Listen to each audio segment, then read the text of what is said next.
The government went from denying unexplainable sightings to admitting people are seeing things that nobody can identify and releasing military video of some of them. It wasn't like that, though, in 1994, when strange lights lit the sky over the lakeshore. Tonight, our Target 8 investigators are discovering how that sighting changed the lives of the people who watched it, and the government's new attitude, what it means to them. Here's Target 8 investigator Henry Erb. The date 3/8/94. The time 21:30 hours.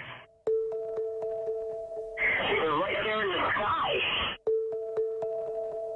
This is something we've never seen before. Unexplained lights over Holland on March 8th, 1994. Strange stuff. Didn't look like a plane or anything else people are used to. Had them calling 911. 911? Okay, I don't know if you guys do anything on UFOs at all. They were at least 4 lights. They were like Christmas lights. Holly Graves' family watched for 20 minutes from their front yard. Colored lights slowly rotating.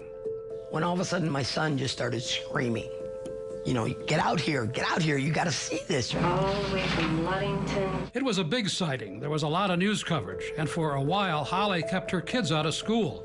And they just went through a really hard time because they know what they saw, but it's like everybody still laughed at you. People forget that the U in UFO stands for unidentified. That means nobody knows what they are. Still, that's never stopped people from speculating, sometimes choosing up sides, even getting nasty.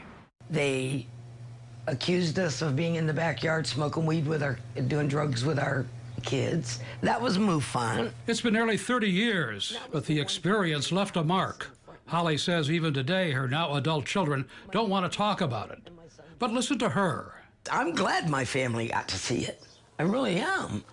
It's like once in a lifetime to see this. You listen to her nearly 30 years later, and it seems like the experience changed her in some way. It's an experience that I'll take to my grave with me. So you're looking at this thing that night, and what were you thinking?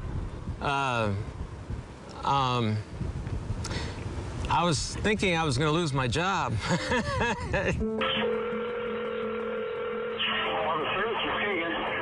Jack Bushong's job was meteorologist for the National Weather Service at a station in Muskegon. Ottawa County Central Dispatch was getting a lot of UFO reports and reached out to him for radar clarity. He found out later their conversation was recorded. We're getting a whole bunch of calls with some strange light. Then I was really scared, and I lost sleep. He fretted about what people would think about what he was seeing. People think you're a kook, you know. You're lying, you're not credible. I'm supposed to be a scientist and skeptical. I'm looking at it in the vertical now. On the recording, you can hear Bushong calmly controlling the radar by hand, trying to zero in. When he finally gets the picture. Well, oh my God, what is this? They were going together and coming apart. Radar was telling him the objects were forming a wide triangle and moving fast. No recording, so he made these paper tracings of what he was seeing on his screen. They were moving about 20 miles in each jump. They were hovering and then jumping, hovering and then jumping. These are huge for sure. I've never seen anything like this. Not even when I'm doing storms. You've had storms. They're just popping up all over the place. He says the radar told him he was looking at something solid. It was a flying tin can, you know. I don't know how else to explain it. He says some people dismissed what he saw, but despite his worry, the sighting didn't seem to affect his career. He got promoted, moved out of state, won an award for his storm predictions, and eventually retired. But all that time, he clammed up about his experience on the lakeshore. I kept my mouth shut, and I learned that really quickly. For decades, the government fostered that kind of fear by dismissing UFO reports, explaining them away as people misidentifying stuff like weather balloons. It kept even credible people quiet.